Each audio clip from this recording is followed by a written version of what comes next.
Hi everyone, it's Megan Hess. I'm about to teach you a masterclass in fashion illustration for the Design Centre, London. My masterclass today is for anyone who is interested in drawing fashion or drawing in general. This class is going to be easy, I promise, and it's going to be something that you can do if you are someone that can't draw at all or someone who is actually quite keen on developing their skills in fashion illustration. I think there are two really key aspects to being able to actually draw fashion illustration. Now, the first one is I'm not going to lie, it's tricky. It's being able to draw the human body. Now, if you can do that, you are almost at the finish line of a fashion illustration. That's the hardest part. But in reality, learning to draw the human body actually is quite difficult. It's taken me years to be able to do it well. So for this class, I'm going to suggest two things. If you're really interested in pursuing this further, or it's something that you want to really perfect, learn how to draw the human body. And there are a lot of ways you can do it, and you don't have to do live drawing. You can actually just practice and practice and practice that form, and that is going to help you enormously. If you want to skip to the next stage, my first tip is going to be to get a fashion template. Now, the best way to get a fashion template is probably just to Google it. Just Google fashion template and a million different things will come up on the internet. Pick one that you really like, and for today's purpose, you can use that when you draw your 3 silhouettes. So today I'm going to run through how to make your desk the perfect space to work on. And trust me, this is a really key thing, so you're going to love that. The second thing that we're going to look at is getting inspiration. How do you get inspired to draw something when you're facing a blank piece of paper? And then we're going to look at the tools to draw fashion illustration with. I'm going to introduce you to my secret weapon, Monty. But you can draw with anything. So we're going to run through all the tools that you can use to actually create your own fashion illustrations. And then I'm going to run through drawing 3 key fashion silhouettes. The first one being the sleek, which sounds simple, but it's probably the most difficult of all 3. The second silhouette is the princess silhouette. So think Cinderella. And then the third silhouette is the crazy couture. And strangely, that one is the easiest. So they're the 3 dresses that at the end of this masterclass I will have shown you, and you will be able to do yourself, I promise. Once we finish that, we're going to talk about signing your art, framing your art, and then how to keep and preserve those pieces that you've just created. So the first thing I want to talk about is your desk. Setting up your desk in a way that makes you feel inspired to create. And the reason why I think this is so important is that I have always really believed that if you create a space that feels really good to create things, it's so much easier and more enjoyable to create. Now, when I first started fashion illustration, I did not have a beautiful studio to work in. I worked in my bedroom, I worked on the kitchen table, and none of these spaces were necessarily very creative, but I did everything I could to make them feel as much like me and as much like a space that was waiting to be created upon. So create your desk in a way that feels good to you. For me, I love flowers. I have some photos of that are really special to me. I have a special little Louis Vuitton trunk that I keep all my notes and cards in. I have just little trinkets and things that I've kept from all my travels. I have notes that were written to me by someone very special, things like that. And all of these things just make my desk space feel really good. So just take a minute to make your space something that feels really good to you. The next thing we're going to do is look for inspiration. People always ask me, where do you get your inspiration from? What inspires you to draw things? For me, I get inspiration from many things, from traveling to music, everything. But one key thing that I think is great for everyone to do, especially if you're looking at specifically illustrating fashion, is to flick through books. They might be vintage books that you have on couture fashion. It might be books on specific designers. It might be some of my fashion books. Whatever you like, whatever you have, flick through them and see if there's a particular image or a dress or a silhouette that really is something that you're excited about or something that you'd really love to draw. Now, the next way to get inspiration is creating a mood board. Now, this is kind of old school, really, and you can do it online. You can do it as a digital mood board if you prefer to work that way. I love to actually create mood boards that are tactile, that you can feel them, that you can actually pin up images, take them down, and I love to put on there anything that's inspiring me. It might be that I'm inspired by a Saint Laurent jacket or a killer black suit. So I'll find images that really inspire me in that way. I'll find textures, patterns. It might be that the suit has gold detailing or buttons, and so I'll look for inspiration. And inspiration comes from everywhere. You know, I might find that gold detailing actually on a vintage gold door handle. Anywhere, but I'll put all these pieces together and I'll put them on a mood board, and that will really form a story in my mind about what I want to draw and what I want to create. Another mood board that I might do might be something that's completely different, something very pink and soft and floral and, you know, couture and tulle. All the elements that are sort of swimming around in my mind, I will find them, print them, draw them, and kind of create a mood board that really tells me a story of what I'm picturing in my mind. So now that we have our desk space set up and we have our inspiration, we've created a mood board or we've flicked through images, the next thing is to really talk about the tools that we're going to use to actually create the illustrations. Now, I am very lucky to have this beautiful bespoke Mont Blanc pen, who I affectionately call Monty. Now, this pen was given to me by Mont Blanc, or created for me, I should say, back when I worked with them many years ago. And this is a fountain pen, and it was created to be custom to the way in which I draw and to fit my hand perfectly and to be the exact weight and everything that suits my drawing style. And it takes actual beautiful black ink. Now, most people don't have this pen, so I think for the purpose of today, I'm going to use other pens, because I do use other pens as well as Monty. And the pens that I'm going to use when I draw today to show you the examples are pens that you can get anywhere. They're markers, they're fine point pens, but they're essentially black, and any brand that you find that are similar to this style will be perfect to create your illustrations with. The first style that we're going to illustrate is the sleek style. Now, this one sounds simple because it doesn't have a lot of billowing shapes. It doesn't necessarily have volume or anything tricky about it. But that's what actually makes it quite tricky. You need to be quite precise in the way you draw it. Now, we call it the sleek because it's quite close to the body. So I'm going to start with just doing something very close to the neck. To begin, everything about the sleek is quite tapered. So we're going to go around here and follow the body, the actual line of the body.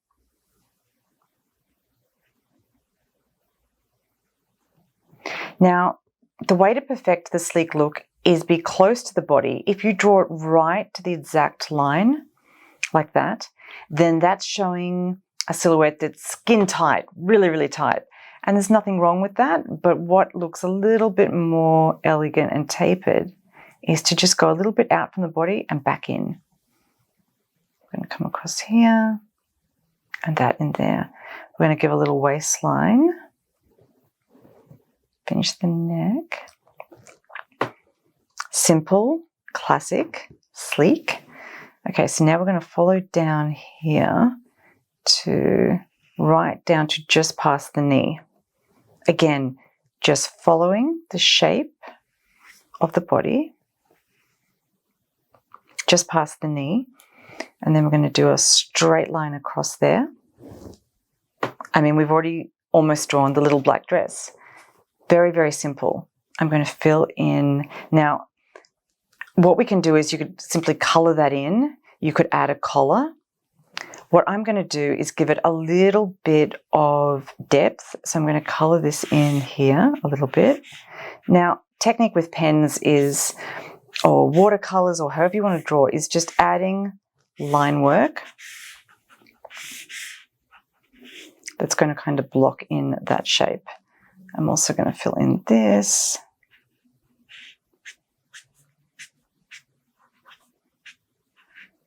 You don't need to fill in every element of it, but I think a little bit like this just fills it in.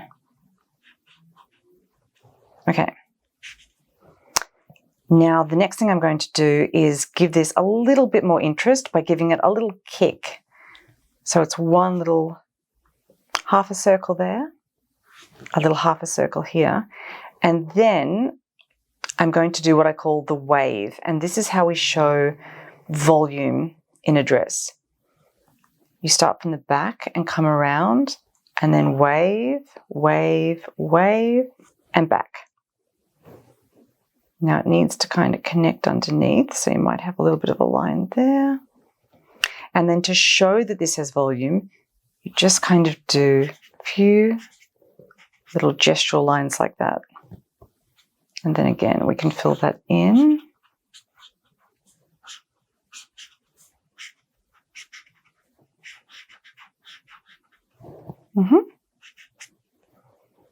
Now we're going to, hopefully your template has limbs. I'm just going to give a little bit of line work to that.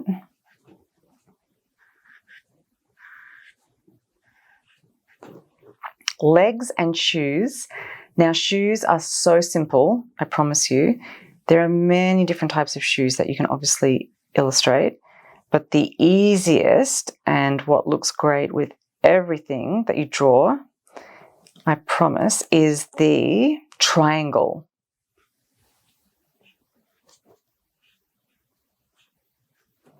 Voila.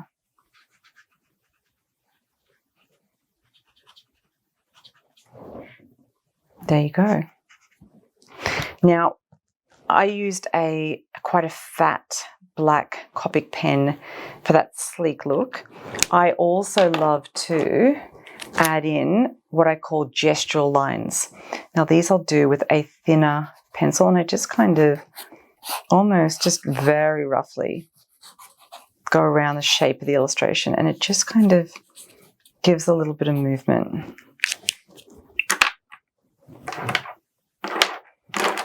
Okay, so that was our sleek.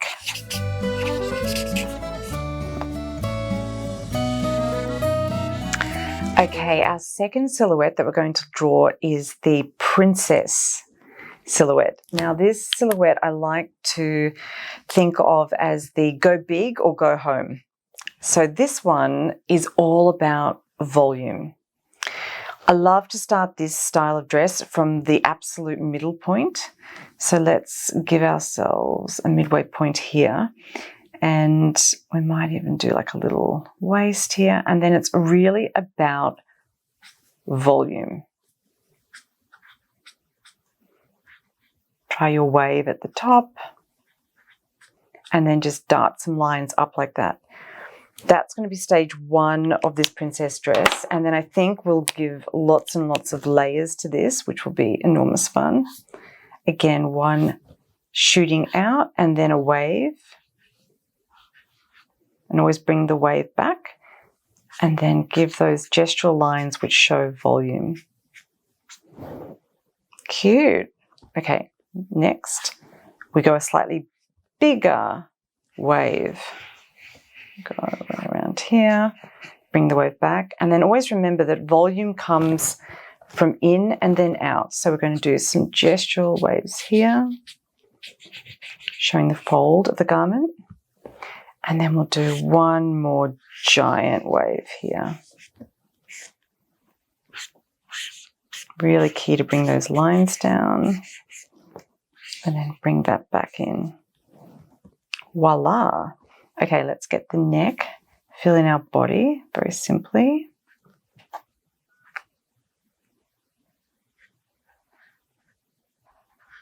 I feel like this one could really do with some neck pieces. Again, doing jewelry can be really just simple, some little line work. Our shoes, we learned the triangle on the last one. This one is going to be even easier. So we're just kind of going to do the silhouette of the leg and the foot in like this. And then we're just going to do some very tiny dots, almost like a little strappy diamond shoe. How cute's that? All right, and then let's add a little bit of glimmer, a little bit of texture, and just do that with just different, start at the bottom, little circles, little dots coming all the way up.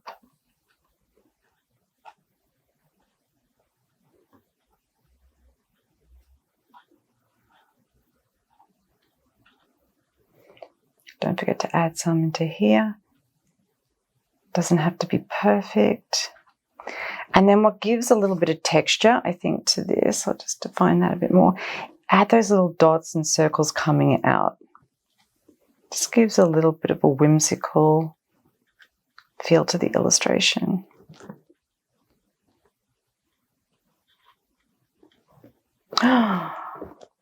Voila.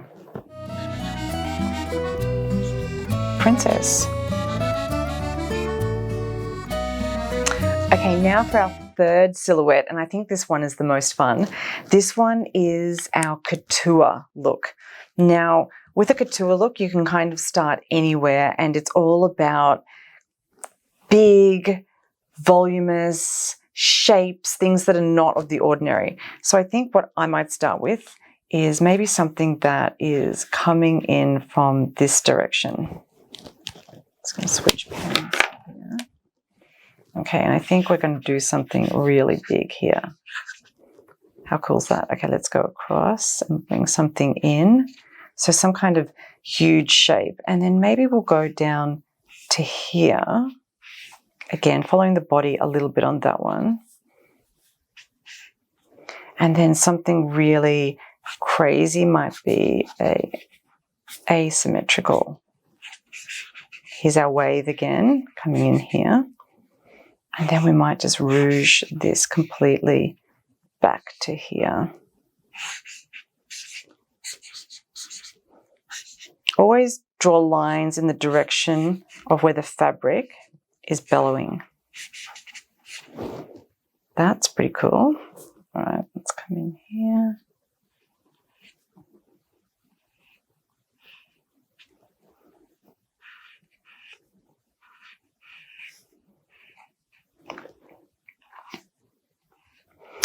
Maybe for this one, let's make it a bit more couture. She's wearing a boot. I think that's kind of cool.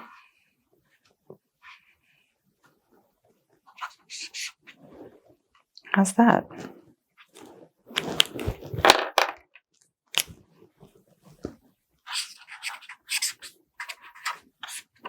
Couture. Okay, so now you have drawn your first 3 fashion illustration silhouettes. I hope you love them. The next step is something that may sound silly, but it's really important, and it's to sign your artwork. The reason why I'm really pointing this out is that for me, I always feel like, you know, some pieces I work on for weeks, others I might do in 10 minutes. They all take different amounts of time, but when I look at something that I've drawn and I feel like, okay, it's finished, that's when I sign it. And so it's a great feeling to be able to finish something and sign it and know that it's completed and be happy with it. And also, who knows, you may end up the next Leonardo da Vinci and keep your artwork. So sign all your artwork and keep all the pieces that you love, anything that you've drawn somewhere flat and secure, because who knows, you might want to come back and then frame them all in a special way. You might want to give them to someone. So sign all your work. Okay, the final stage in this masterclass is we've created our illustrations, we've signed them, and the next thing is to talk about framing. Now, you don't have to frame anything you've drawn if you don't want to, but framing is something that I get many questions about. How to frame artwork, what is the best frame, what will suit a piece of art. I always think framing is something that's quite personal, and it also really depends on the space that the piece of art is going into. But I do have some fail-safes for you. If you are framing something that is going into a modern interior, let's say like this studio, you cannot go wrong with a simple white minimal frame, like everything that you see in my studio here. The reason why this works so well is that it almost kind of just blends into the background. It just merges into the room, and you can then frame all different sizes, all different types of art all together, and they always work. It always looks really clean, beautiful, elegant, and simple. So if in doubt, go simple, go with white or black, and frame it in a very modern way. If you live or your space is something much more vintage and eclectic, then go crazy. And this is even more fun. I mean, pick eclectic frames, mix them up. I frame artwork in my actual home quite differently to the studio, and I use much more ornate gold frames because I like the spaces to feel different. I like my working space to feel like this, and then I like my home art to feel a little bit different. So do what you prefer, but if in doubt, go with simple. And that brings us to the end of this masterclass. I really hope that you enjoyed it. I hope that you found something interesting in what I talked about today, and I hope that in some way it's ignited a little bit of passion for drawing and for capturing fashion. I always think that anything creative is something that anyone can do, and it just takes practice. And, a lot of people ask me, especially when they're really interested in drawing and they're interested in becoming a fashion illustrator, how do they find their style? What do they do to find that, to hone that? And I always say to them that if you just literally keep drawing, then your style will actually find you. Thank you, everyone. Bye.